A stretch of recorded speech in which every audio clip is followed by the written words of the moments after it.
जय जय जय नमोस्तु नमोस्तु नमोस्तु। नमो अरिहन्ताणं नमो सिद्धाणं नमो आयर्याणं नमो वज्रायणं नमो लोई सुवसाहूणं। मंगलम भगवान वीरो मंगलम गौतमो गणि मंगलम कुंद कुंदार्यो जैन धर्मोस्तु मंगलम। सर्वमंगल्य मंगल्यम सर्वकल्याणकारकम प्रधानं सर्वधर्माणां जैनं जयतु शासनम्।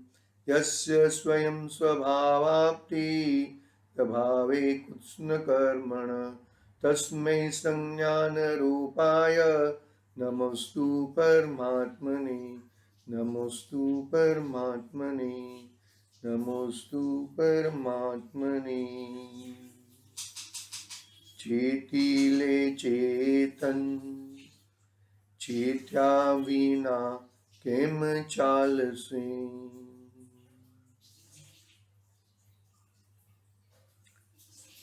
समर्थ आचार्य देव पूज्यपाद स्वामी का महान ग्रंथ इष्टोपदेश विराजमान है, उसके ऊपर अपना स्वाध्याय चल रहा है। 16 नंबर की गाथा का भावार्थ हमें पढ़ना है।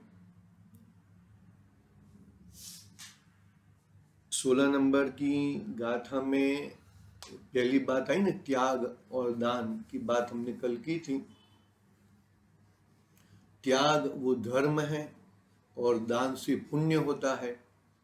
त्याग धर्म से जीव को मोक्ष की परंपरा, मोक्ष की प्राप्ति होती है और दान से स्वर्ग आदि भी मिलते हैं और वो संसार का कारण हो सकता है। संसार का कारण मैक्सिमम संसार का ही कारण होएगा। फिर भी दान देना चाहिए। दान नहीं देगा, ऐसा कहेगा कि मुझे कोई दान देने की जरूरत नहीं है, ऐसा नहीं है। अपनी आजीविका के अनुसार मानो कि 25% वो दान देता है तो वो उत्तम दान कहलाता है। 75% भोगों में जाएगा और 25% दान देगा, वो उत्तम दान कहा। और आजीविका का छठा भाग यानी कि 17% यदि वो दान देगा तो वो मध्यम दान कहलाता है, बरोबर है। और अपनी आजीविका का 10% 10% यदि दान देता है तो वो जघन्य दान कहलाता है। अभी अपने अपने चीज में देख लो कि हम किस किस प्रकार के दान देते हैं, हम कितना दान देते हैं, क्या करते हैं। अरे दान देता है ना तो भी अरे ये बहुत बड़ा बड़ा अपनी बड़ापन की बात करता है। अरे तुम ऐसे ऐसे परिणाम करके उल्टा पाप कर्म बांधते हो। यहां पर आचार्य देव यह कहना चाहते हैं कि तुझे दान करने के लिए, मैं दान करने के लिए कमा रहा हूं, ऐसी बुद्धि तू मत रख भाई। तू जो तेरी आजीविका है वो आजीविका में से तू कुछ दान दे। वो उसको 3 प्रकार के दान कहे, बरोबर है, उत्तम, मध्यम और जघन्य।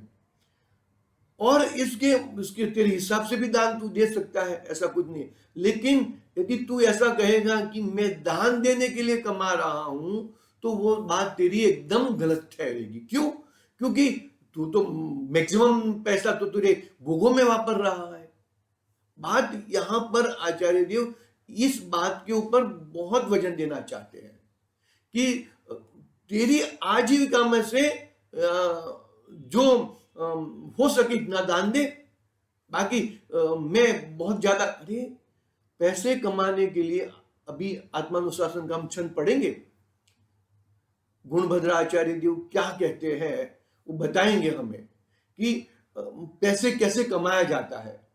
पैसे कमाने के लिए पाप के अलावा, मायाचारी के अलावा कभी पैसा उपार्जन हो ही नहीं सकता। पैसा कमाने के लिए पाप के अलावा और कोई चारा ही नहीं है। न्याय और नीति पूर्वक तो वो कमाए तो अपनी आजीविका चले या न चले, लेकिन वो अनिति के सवाल अनिति ही करता रहता है। आचार्य देव ने यहां पर उत्तम नौकरी कहा और बाद में खेती कहा। तो यहां पर तो हमारे इसमें जीवन में तो नौकरी तो नौकरी कभी करने का नहीं, धंधा ही करने का। तो धंधे में क्या होता है आप सोचो जरा, हर समय 24 घंटा, वो तो नौकरी तो 8 घंटे की है, 24 घंटा विकल्प विकल्प विकल्प विकल्प, ये करना है, वो करना है, वो करना है, वो करना है, ऐसे विकल्प निरंतर। अरे जो 15वीं गाथा में बोला था ना पैकेज, अरे जितना बड़ा पैकेज इतना ज्यादा टेंशन, याद रखना।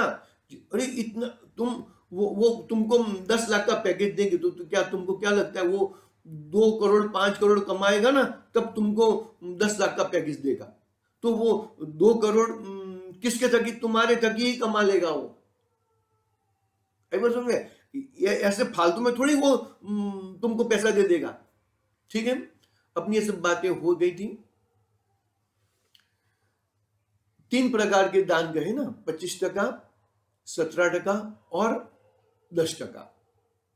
इससे कम दान देना ही चाहिए, लेकिन मैं दान के लिए कमाता हूं, वो विचार वो अंदर में और दान देने की ईमानदारी पूर्वक होना चाहिए।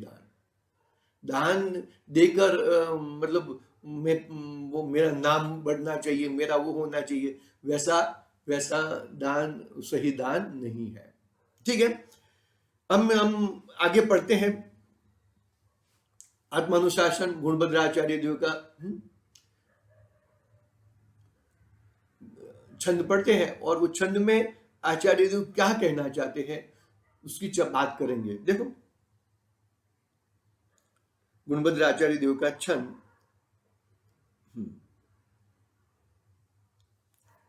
शुद्धे धन नेव विवदन्ते सतामपि न संपदम्, नहीं स्वच्छा बुभि पूर्णा कदाचिदपि सिंधव।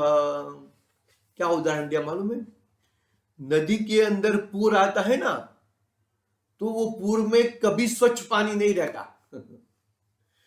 उदाहरण की कैसे आचार्य देव की कैसा उदाहरण रहता है, मतलब उससे क्या कहना चाहते हैं कि जिसको अधिक धन आता है ना, वो कभी न्याय नीति पूर्वक धन नहीं रहता।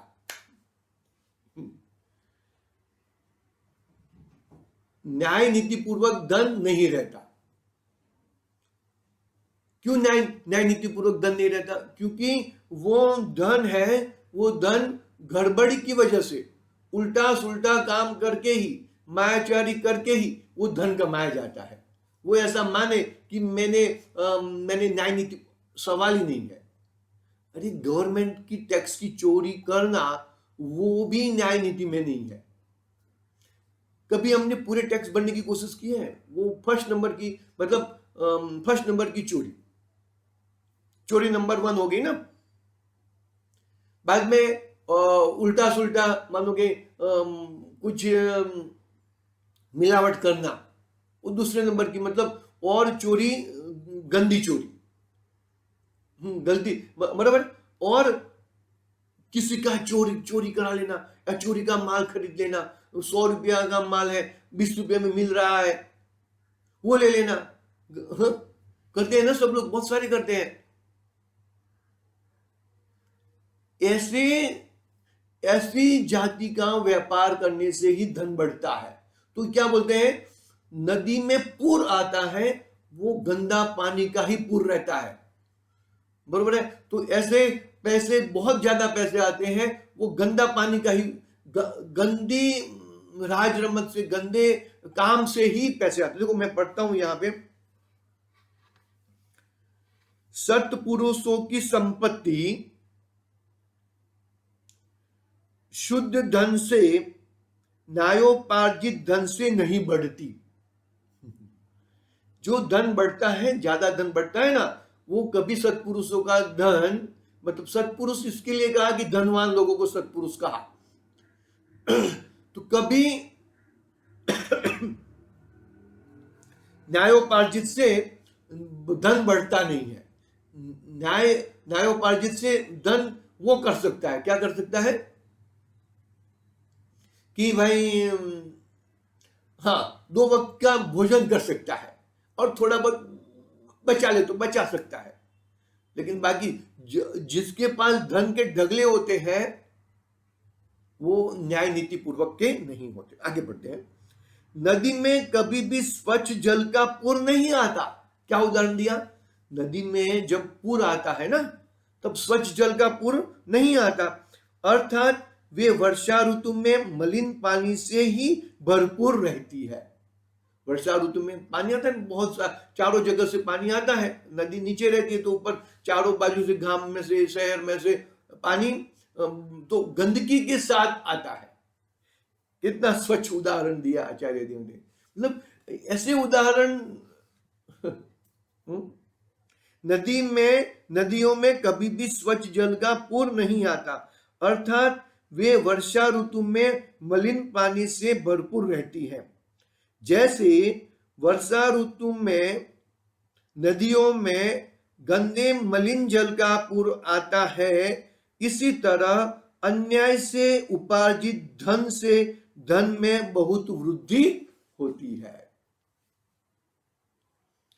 बैंकों की लूटी, बैंकों को उठा देने का मतलब बैंक की लॉ दे दी है और वो नहीं भरपाई करना, ऐसे बहुत सारे किस्से आते हैं। बहुत किस तरह के पैसे कैसे बनाता है क्या बताए अभी, उसके बारे में तो अलग अलग टाइप का लेक्चर हो जाएगा। हाँ?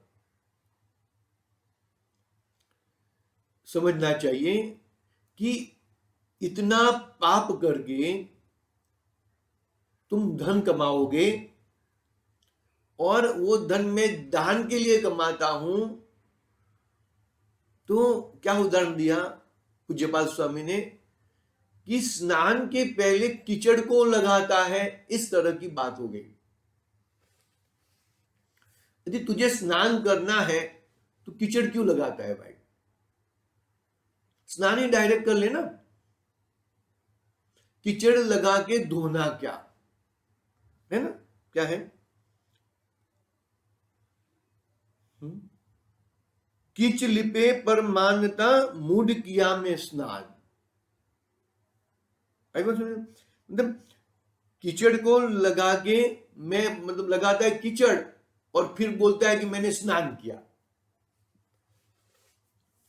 गलत बात है। इससे सही मानने में पुण्य भी सही तरीके से नहीं होता, पुण्य भी सही तरीके से नहीं होता। समझना बात को।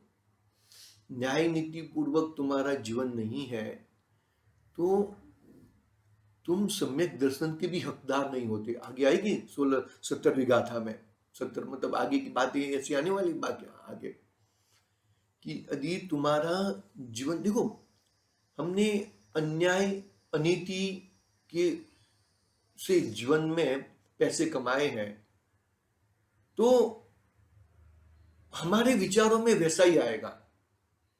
जैसा हम भोजन लेते हैं ऐसा उड़कर आती है ना, इस तरह कि तुमने जो न्याय नीति पूर्वक पैसे कमाए तो तुमको कोई भी टेंशन नहीं रहता है, और जिसने अन्याय अनीति चोरी करके कुछ आगे पीछे मिलावट करके धन कमाया है तो उसका हमेशा उसकी चिंता रहेगी। वो चिंता तो रहेगा, वो हमेशा उसको हर घड़ी चिंता रहती है,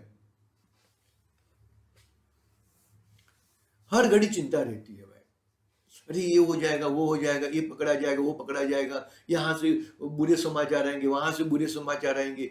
इस तरह का उसको मतलब चिंता रहती ही है उसको। अच्छी तरह से समझना चाहिए कि हमें कैसे हमारा जीवन बनाना है। हमारा जीवन हम किस तरह से बनाए, कैसे बनाए। ऐसे धन से यदि तू धन दे देना तो भी पुण्य कैसे हो सकता है? क्योंकि अभी क्या है, धन को तो साथ में ले जाने की व्यवस्था नहीं है। धन को साथ में ले जाने की, तो फिर क्या करेगा भाई, चलो यहां पर इस संस्था में दे दो, और वो पुण्य इसके लिए करना चाहता है कि ये पुण्य करके मैं और अधिक पुण्य कमाऊंगा, स्वर्ग में जाऊंगा, वो करूंगा, वैसा करूंगा, मुझे स्वर्ग गति मिलेगी। अरे भाई, ऐसी भावना से किया हुआ पुण्य सही पुण्य नहीं है। तुम कुछ देना चाहते हो और उसके सामने कुछ पाना चाहते हो, तो वो सही मायने में सही बात नहीं है। एक बात सुनो, गुणभद्र आचार्य देव ने बहुत अच्छी बात बताई। क्या बात बताई? कि जो धनवान धनी बनता है, ऐसे देखो, यहां पर जो अखुट पुण्य वाला है, यानी कि चक्रवर्ती आदि की बात आई थी, टीका में भी बात आई थी, उनको तो ऑटोमेटिक आते ही रहता है, धन आते ही रहता है। तो जहां पे हाथ डाले वहां पे धन ही धन होता है। वो जो पुण्यशाली जीव हैं, उनकी बात तो पूरी अलग ही है। लेकिन यहां पर तो इस लोक में ऐसे तो जीव बहुत कम दिखते हैं। कुछ न कुछ गड़बड़ करे बिगर धन की उपार्जन होती नहीं है। बहुत सारे टैक्स का सेविंग, इधर के वो गफले, इधर के गफले, इससे बिगर धन की उपार्जन होती नहीं है। ठीक है, आगे भावार्थ पढ़ते हैं। अपनी गाथा एक बार पढ़ लेंगे, बहुत ही सुंदर गाथा है। हम त्यागाय श्रेयसे वित्तम वित्त संचिनोति स्वशरीरं सपंकेन स्नानास्यामिति विलंपिति। क्या कहते हैं कि भाई, तू दान के लिए पैसा कमाता है, वो बात तू ला मत। दान करने का है, दान नहीं करना ऐसा नहीं है, लेकिन मैं पैसा कमा के दान करूंगा, वो सही बात नहीं है। क्योंकि पैसा कमाने के लिए पाप अर्जन होता है, इधर उधर का काम होता है, गड़बड़ वाला काम होता है, उससे पाप अर्जन होएगा। तो पाप जो तूने किया है उसका बंध भी तुझे हो रहा है। और यदि वो पुण्य, वो पाप के पैसों से तू पुण्य कमाना चाहता है, वो कदाचित हो भी सकता है और नहीं भी हो सकता है। तुम्हारा किस तरफ का है, देखेंगे आगे। पढ़ते हैं, हम भावार्थ पढ़ते हैं। पूजा पात्र दानादि में धन खर्च करने से नवीन पुण्य की प्राप्ति होगी और पूर्वोपार्जित पाप का क्षय होगा। ऐसा समझकर, देखा क्या कहा, ऐसा समझकर पूजा पात्र दान आदि में धन खर्च करने से नवीन पुण्य की प्राप्ति होगी और पूर्वोपार्जित पाप का क्षय होगा। ऐसा समझकर धनहीन मनुष्य दान के लिए नौकरी, खेती आदि कार्य में धन कमाता है। बरोबर है? धन कमाने के भाव का भाव स्वयं पाप भाव है। वह मनुष्य स्नान कर लूंगा ऐसा समझकर अपने शरीर पर कादव चोपड़ने लेपने वाले मूर्ख मनुष्य जैसा है। कैसा है? मूर्ख मनुष्य जैसा है। वो क्या मानता है कि मैं भले अभी पाप कर रहा हूं और ये धन से मैं पुण्य कमा लूंगा, ऐसा वो मानता है। तो वो तेरी बात वो गलत है भाई, वो बात तेरी बंदबस्ती नहीं है। अरे तू धन कमाए धन कमाए धन कमा रहा है, क्या भरोसा कि तेरा इतना आयुष लंबा है कि नहीं है। वो बात आयु आयु भी का खत्म हो सकता है तेरा। अरे बहुत धनवान लोगों को उठा के लेके जाते हैं, सुपारी आती है क्या मतलब, क्या भरोसा, क्या चीज के क्या हो सकता है। मतलब तेरा जो मन का जो मन में ऐसा विचार है कि मैं ये पैसा कमा के, इतना पैसा कमा के मैं पुण्य करूंगा, धन देके मैं पुण्य करूंगा। अरे भाई वो गलत है ना, पहले पाप करने का बाद में पुण्य करने का, वो दोनों का देखो, दोनों का फल अलग अलग आता है, दोनों का फल अलग अलग आता है। पाप का फल पाप रूप आएगा और पुण्य का फल पुण्य रूप आएगा। वो जो 2000 सादिक 2000 सागर सादिक के लिए निकला है ना, इसमें इतने सागर स्वर्ग के और इतने सागर नरक की नक्की है। वो बात वो विंडो नहीं खोलनी है अपने को। मतलब कहने का बात यहां पर तो आचार्य देव समझाना चाहते हैं कि तू दान के लिए पैसा कमा रहा है, वो दान करूंगा, वो उसके लिए पैसा कमाता है, वो बात बंद बैठती नहीं है। देखो जैसे कोई मूर्ख मनुष्य अपने निर्मल शरीर पर कादव लेप कर फिर स्नान करे तो वह मूर्ख गिना जाता है। बच्चे लोग है ना, बच्चे लोग थोड़ा गंदा हुआ है, शर्ट थोड़ा गंदा हुआ है तो फिर और गंदा कर देंगे। तो क्या कहेंगे, अरे गंदा क्यों करता है, वो तो मशीन में धोला जाएगा, मम्मी धो डालेगी वो सब। अरे भाई धोना तो है ही, लेकिन धोने के लिए और गंदा करना वो बात बरोबर बैठती नहीं है, ऐसे बात है। हाँ, जैसा कोई मूर्ख मनुष्य अपने निर्मल शरीर पर कादव लेप कर फिर स्नान करे तो वह मूर्ख गिना जाता है। इस प्रकार कोई मनुष्य धन कमाकर उस धन को दानादि में खर्च करे तो वह मनुष्य भी उसके जैसा ही मूर्ख है, उसके जैसा ही मूर्ख है। समझ में, क्योंकि वह यह समझता है कि धनोपार्जन में जो पाप होगा वह दानादि के उपार्जित पुण्य से नष्ट हो जाएगा, परंतु यह उसका भ्रम है। सामने सामने कट नहीं होता,